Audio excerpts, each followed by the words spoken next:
Ladies and gentlemen, welcome back to the Road to Grandmaster series. Whether you've watched a lot of episodes of this series, or this somehow is your very first one, I started the series in 2024. After not playing competitive chess for a few years, I felt quite motivated after attending the Candidates Tournament, and I decided that I would be training more consistently and putting my best foot forward in tournaments. And then I played 6 tournaments. The first 3 were fantastic, and the last 3 were horrendous, and I basically went back to square one with all the same nerves and anxiety of playing competitive chess and putting it out there for hundreds of thousands of people to watch, criticize, give feedback on, and so on and so forth. And so in 2025, I chilled out a little bit. Had a lot of things to take care of this year. I also had a live events tour where I was abroad for a month. And for all of those reasons, I just did not have the energy and the bandwidth to train and perform. Until now. And in this video, I'm providing you a couple of very fun updates. I'll also be showing you 4 chess games against an upcoming opponent of mine. You see, first of all, in 5 days, I'm playing in a massive event in Texas called USA versus India, which is a 5-on-5 format that's going to be played in front of thousands of people. And as a bonus, I'm going back to classical chess to play a tournament in December of this year. So more on that later. Now, let's talk about what I'll be talking about in this video. In 5 days' time, I will be going to Texas, where I will be playing USA versus India. This is a flagship event. They are renting out a beautiful space in the Arlington Esports Stadium. Look at this thing. This is an insane format. And they are pioneering a live event. They're doing several things in Checkmate USA versus India. First of all, it's 10-minute no bonus time, so it's 10-0. No draws. You play until somebody wins. There's a whole format for that. There's also no resigning, hence the name Checkmate. You have to play out the game to the very end.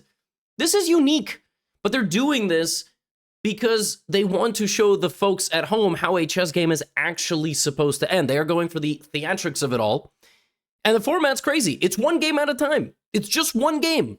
And the matchups, the teams, Team USA is Hikaru Fabi, Carissa Yip, Levy Rosman, and Tani Adewumi. Now, by the way, I love how everybody on this list is like, you know, USA's most recent IM, number 2 overall, number 3 overall, US Women's Champion, and 6.7 million subscribers on YouTube. By the way, 6.73, they have to update that. I just get a YouTube title, which I totally respect. And everybody has one opponent. Hikaru is playing Gukesh. Arjun Erigaisi is playing Fabiano Caruana. Divya Deshmukh, who just won the Women's World Cup, is playing against Carissa Yip. Ethan Vaz is playing Tani. And I'm playing Sagar Shah. I am playing Sagar Shah. It's a 5-on-5 format. Team USA starts with white on every board. And again, that's non-traditional. Why does Team USA get such an advantage? Well, the second leg of this event, whatever it might be, is what I'm hearing, it's going to be in India. So the Indians fly in to play in America, which is wild, by the way. Like, the jet lag in and of itself is brutal. Kudos to them, okay? But Gukesh is saying, and then he's going to play in an event in St. Louis. And then the second leg will be in India. I don't know if it's going to be the same players, different players. I don't know anything. All I know is I have to play Sagar Shah, and it's a 10-minute game. And as it turns out, what I've learned about myself is I'm actually a pretty good rapid player. I'm pretty good at 10 and 15-minute chess, like I showed against Pia Kramling in the Battle of Generations. And so, in the next portion of this video, I will show you my 4 games against Sagar Shah and various preparations that I have done for him. Sagar is a friend. He is a colleague. He's also a great person. But I have to fight him to the death here, you know? And that's just how it goes. Now, one more quick thing is that Sagar and I are actually the 4th game. So first, I don't remember who plays first. I think it's Fabi versus Erigaisi. Then the IMs or the ladies are playing against each other. Then the IMs and it's Tani and then Ethan and then Divya and then Carissa, or the other way. And then I'm the 4th matchup. And then Hikaru Gukesh are last. So there is a chance I'm already playing for the winning or losing of the match. I mean, there's already a chance the match is over before it gets to me. It's just 3.5. It's 3-0. But somebody has to win on every board. There are no draws. So I'm going to show you my 4 games that I've played against Sagar and various preparations. I hope you enjoy these games. We played 4 years ago, our very first game, in an online rapid game on Samay Reina's live stream. Samay Reina really was kind of the first spark of popularizing chess in India during the pandemic, and now he's mostly focused on his stand-up comedy. This was a really ridiculous game, and then Sagar and I played 3 other games. And then I will show you a little bit of my prep. So this very first game that we played, Sagar played d4, d6 against me. I didn't know almost anything about Sagar. By the way, kind of hilarious, he changed his username to Sagar Reina. Then I played the move g3. So already kind of weird, like I'm just trying to put my bishop on g2. This is kind of like non-standard. You know, usually you put 2 pawns in the center. And he played this move e5. He was trying to trade queens with me, so that the game would go into an endgame, because that is, you know, I would argue that is not my strong suit. But then I went here and I immediately made the game dynamic. I kind of played like a Scandinavian defense. So I played a Scandinavian style and I brought my queen back. And my idea here was that I was simply going to, you know, find a way to castle and get an interesting and dynamic game. And so he went knight f6. I probably should have went knight c3 and developed the bishop like this, but I went knight f3 and ended up castling short side. Not that it really matters. And here Sagar made a mistake. I mean, he should just, you know, stick to the principles. But even international masters at times, we do, you know, silly things. We don't practice what we preach. And he attacked me with his pawn defending his bishop instead of finishing his development. And suddenly I have targets. I am attacking weak spots in his position. One has no protection at all. The other one is only protected by the king. And Sagar played this very natural move. And already on the 9th move is in a losing position. Why? Because normally you would defend that by moving the queen, and it would be very easy, but he can't do that. He can't do that because if he moves the queen, I take his knight. He can't take with the pawn because it won't be defended anymore, and he can't take with the queen because I have queen f7. So he's just straight up losing. He has to go here, and now either c4 or e4 or rook d1 or something that hits against that pawn will give white a winning position. What's funny is that recently I've been recording a slow run, and even in the slow run, we have situations like this. Opponent's king in the center. One player has castled. Opponent is a few moves away from castling. Strike the center. Both moves are okay. I played the worst move. c4 was better, because now he gets to trade some pieces. I thought I was still completely okay here, and he went here. I found a nice idea here. Rook takes e4, sacrificing a rook. The idea was that if he takes, I have queen takes f7. And so, you know, I don't think back then, by the way, I knew what sacrificing the rook was, like yelling it. The very first time I yelled sacrifice the rook was 2022. This game was played in 2021. So can you imagine a world where GothamChess is not the guy that screams sacrifice the rook? Now here I messed up a better position, which is obviously one of my strong suits. He did only have 2 minutes though. What I should have played here is checked him back to the last rank. I should have went here because now his king is very passive. And here, I mean, first of all, I have a draw if I really want it. But obviously I can just develop a knight, develop a bishop, bring my rook, take this pawn. And if he tries to trade queens with me, you know, I just keep checking him and I avoid the queen trade. The mistake that I made is I totally blundered this move. See, by not keeping his king on the back rank, suddenly he attacks my queen. And now I'm in trouble because the only reason the king is weak is because of my queen. And Sagar finds a very nice defensive move. Now I have to run out of the position and basically rely on his time trouble, which in this format, 10-0, by the way, this is a 10-0 game. This is the format we will be playing in the esports stadium. I didn't mention in the intro, but tickets are in the description if you would like. You know, it's basically impossible to defend this position with a minute 52 to 349, unless you're Hikaru. I think for mortal people like us, you will blunder something. He centralized his rook. I immediately went bishop f4. An even stronger move was knight d5, looking for this. But, you know, this position is not easy for black with 90 seconds on the clock. You are very likely to blunder something because your heart rate is, you know, elevating. The opponent is attacking you. And, yeah, I went knight d5. Sagar went king c8. And I took, and this is already quite a miserable position. And I think Sagar here with 56 seconds on the clock either mouse slipped or straight up hung his rook. I think he probably mouse slipped. I think he meant to play rook e6, which would have defended my knight jumps. But then again, like I said, I mean, here, you know, if white just keeps going, you have 30 seconds, you're just not going to defend yourself. You're not going to have time. I mean, you don't have an easy move. You play b6, I play queen b5, queen a6. Like, there's no easy moves here. The computer says it's equal, but it's not that simple.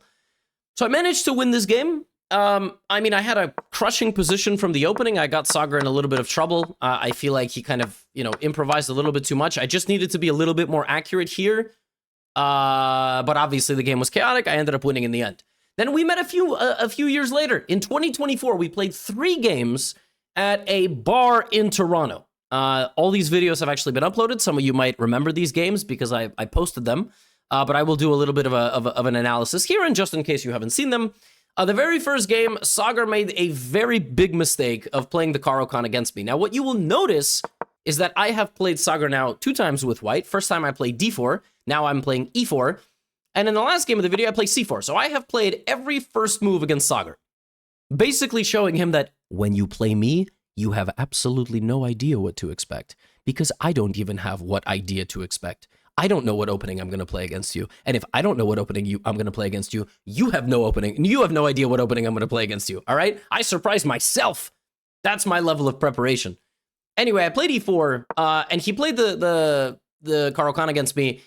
And the thing is, because I basically invented the Caro-Kann, I mean, technically Caro and Khan invented the Caro-Kann, but I popularized it. I mean, like, for the average 800 rated player. I'm joking. I'm not actually that arrogant. E6, I played the fantasy, which is the most annoying thing you can play against the Caro-Kann. There's some other things, but generally, like, if you want to annoy somebody in the Caro-Kann, you either have to defend your pawn with F3 or push. Advanced Caro-Kann or F3. You need good knowledge, though, if you want to play the advanced Caro-Kann. He played solid, but then he played accidentally into a very sharp line. And so here there's a gambit for white, which is pawn to a3, which is just giving up the pawn on e4. Hans Niemann and Alireza Firouzja have played this against me as well, and they ended up going bishop to a5, which is far more solid, and in my opinion, it is the better choice. But he took, and then he took, because it's Blitz, we're playing in Toronto, we're hanging out at the candidates tournament, we're recording some YouTube content. Now, if I take this pawn, I just get demolished because he plays queen h4 check. Which you always have to be careful about your king in the beginning of the game when you move the f-pawn. But I played knight h3. This is a very tricky gambit. I mean, if anybody watching this is like 2,000 plus, I guarantee you, if you show up to your local chess club playing the fantasy variation, you're going to win every single game. You're going to be an absolute disaster. People are going to stop playing the Caro-Kann against you because it's so nasty. If you know your stuff in the fantasy variation, it's like an easy win. Easy win. And you're about to see that. Pawn takes f3, queen takes f3. Sagar here in the video that we recorded was already kind of sensing that he's played too much into my style of position. I like kingside attacks, I like open space, I like being down a pawn or a rook. I develop my bishop, I develop my other bishop, and already it's a bad sign. I mean, I have these boys pointed, I'm going to castle, I have the open f-file, which is the entire point of playing the fantasy, is that if you ever trade, which we did, when I castle, look at my cannon pointed this way. Black is already in a lot of trouble. I mean, if you castle, it's hold on tight, queen g3. The best move for black is to try to do some weird stuff on that side of the board. Sagar went knight f8 here, and my internal eval bar went off, not the one that I was looking at, because I didn't have one. But I was like, this feels wrong. And I remember in the video, I apologized to Sagar before playing my next move. You best believe I will be apologizing to Sagar live in front of 2,000 people if I have to find a knockout blow. But I said, Sagar, I'm very sorry for this next move. Because you got a lot of ideas here, like bishop g5, etc. And then I realized there is one move here that is an absolute gut punch. There is one punch in fighting, or kick, that basically shuts down the opponent completely, and it's not to the head. It's to the liver. It's a body shot. And I found bishop h6. This is an amazing move. It's one of these really rare, ridiculous moves where the move itself has a threat, but it is losing the piece, but he can't take it, because then I would take the knight, threatening the rook and the pawn to the king, and then he would just lose. He would just get walloped. His rook is gone. He would just lose the rook and then the knight. So bishop h6 is crazy, and I literally won this game in 12 moves. 12-move win. Don't play the Caro-Kann against me. Just fun fact, all right? Like, if it's the only opening you know and I'm at a simul, fine, play it. But Sagar made the mistake here, unfortunately, of accidentally playing into a very sharp line, and bishop h6 just lights out. Game over. I mean, it's nice to play moves like this, right? Then we had a rematch. This is the first time Sagar played white against me. I would be much more concerned playing Sagar with the black pieces, because with white, it's easier to get a game that fits my style. With black, Sagar is a very classical player. He plays the queen's pawn, and he goes for a very solid system. And here with black, you have to behave yourself. Like, the truth is, when I play black against Sagar, you know, I have to play something much more solid, because he's going to play queen's gambit. He's going to play smart chess, knight f3, knight c3, simple, good moves.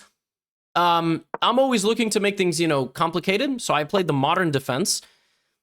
And he played, I mean, just very solid. 3 pawns in the center, supported very nicely. You know, I lashed out. He played knight e2, which is a very nice move because, you know, knight f3 is also a good move, and I can pin him. But by playing knight e2, I can't pin him because he would play f3. So this is just, I mean, this opening Sagar played against me in this game completely avoided, like, any shenanigans. And I played so badly. I mean, I think I was very confident from the previous game. But within 15 moves, he basically put me in, like, a pretzel. Like, my arms and legs were all tied together. Like, I had a horrendous position. Just had to send a message. Yeah, I mean, I just had it was so bad. Let's check it out. Knight e7. First of all, already a bad move, which is kind of crazy. You know, I went here to preserve the option to play the move f5. I should have played literally anything else here. I could have maybe even went h5.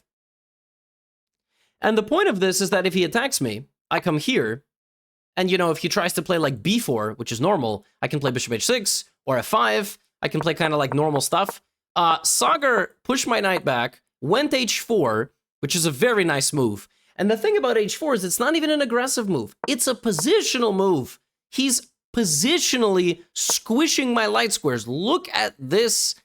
And then he went here, and now I'm running out of time. If I don't get the move f5 off, I'm simply going to lose. I mean, I don't have anything else. So I went for f5. We traded. And very quickly from the opening, I mean, I just got a bad position. Like, he got this on me, and I have nothing here. Nothing. Black has no play. No play. My dark squared bishop is miserable. My knight is miserable. I'm going to have to try to get it there, like b6, and then like this to try to trade the pieces. But this is just about the worst case scenario. This is a pure clash of styles. And let me tell you, one of the styles is definitely beating the other style right now. This is not a particularly pleasant position for black.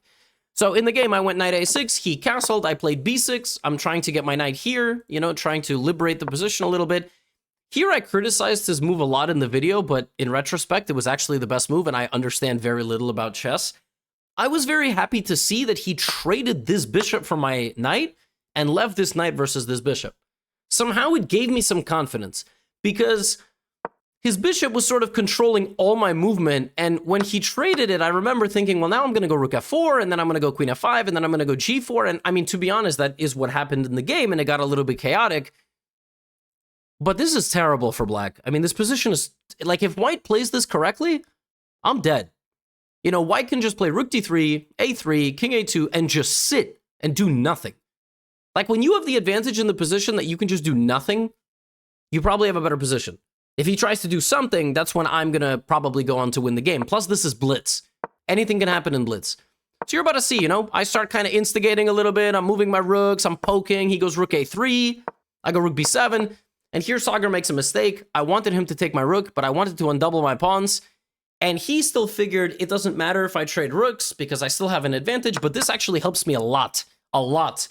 It really strengthens my pawn structure, and it also gives me the A file, and it gives me the option to play b5 in the future. So just so you understand, like, if I get to play b5 and we get here, this is already massive progress for me. Massive.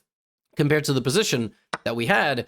He went a4, and then, look, you know, it's blitz, and anything can happen in blitz the same way it can happen in 10-minute chess with no bonus time. And we were shuffling. I had neutralized him at this point. Like, I didn't think that he could, you know, attack me at all, but he ended up losing his pawn. Now I gained some confidence. The crazy thing is this position is still equal, despite blind being up a pawn.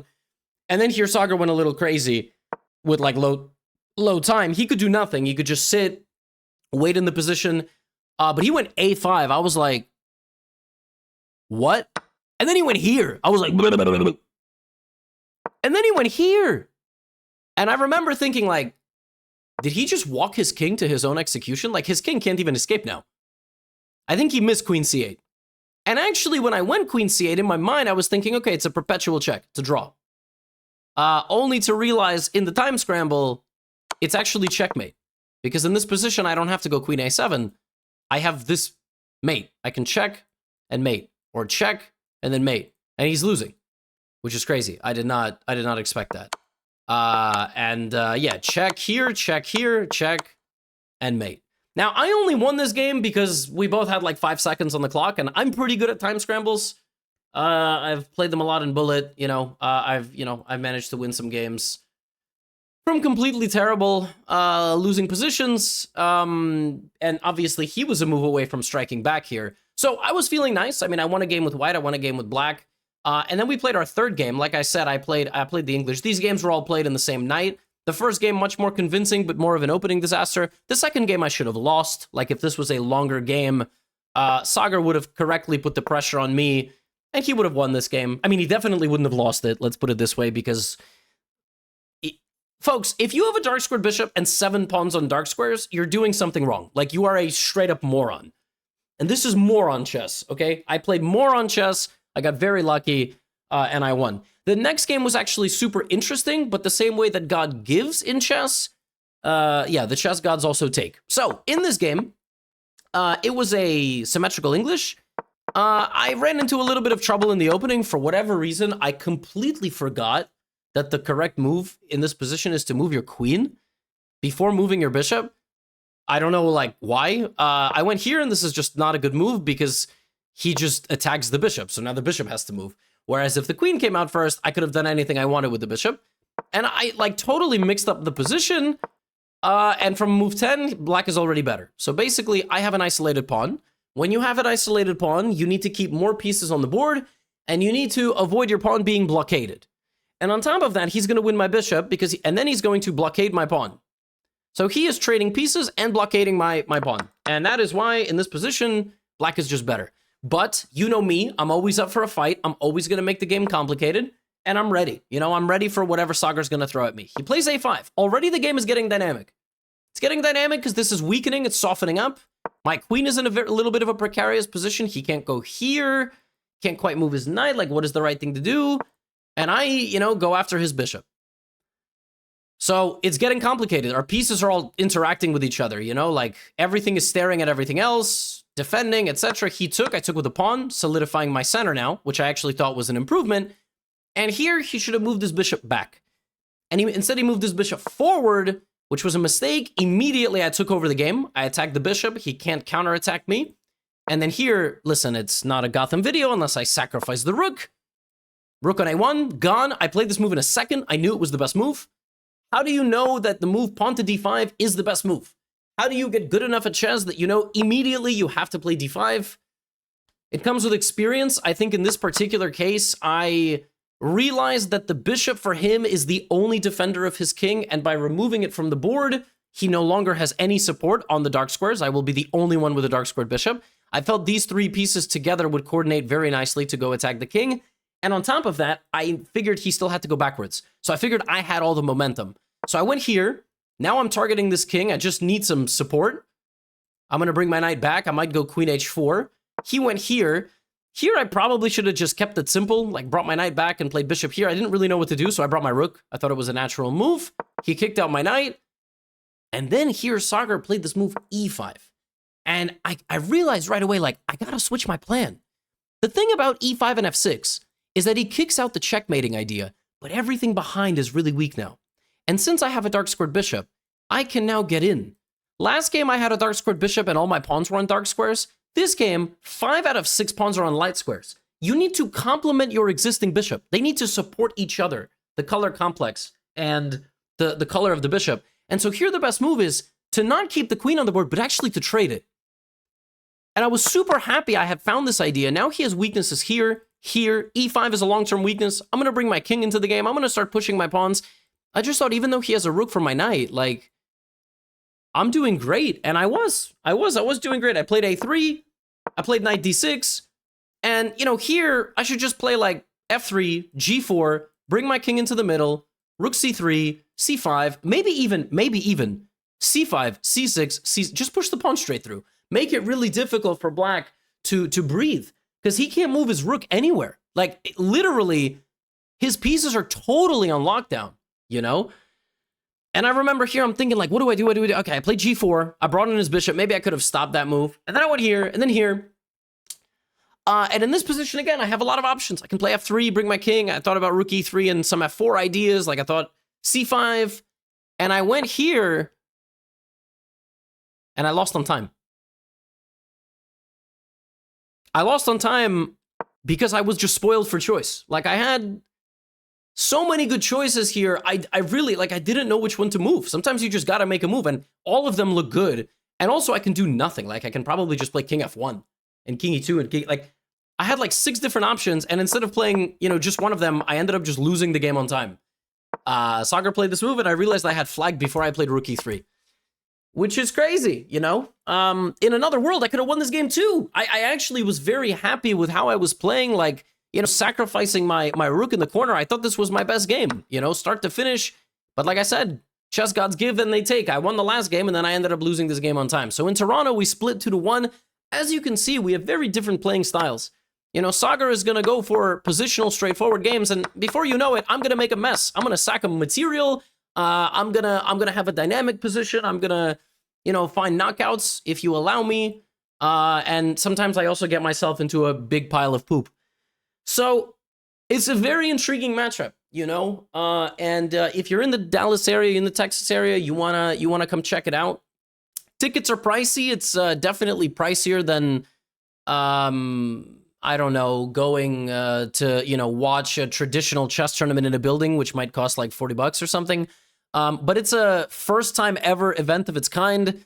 I know this is much part of bigger plans, USA versus India. So if this one is successful, I have heard rumblings that, you know, there are a lot of cool things on the horizon that I can't tell you because I'd be in violation of an NDA.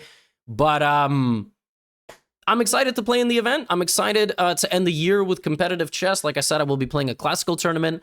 I'm hoping to play maybe some rapid and blitz tournaments as well. Yeah, road to GM. It's gonna be a long road. It's gonna be a long road, and my biggest regret is calling it road to GM because I wish I just called it, you know, Gotham goes to play in a chess tournament. That's it. But that's what we're doing. We're back. We're practicing, and we will see what happens on October the 4th in Arlington. Get out of here.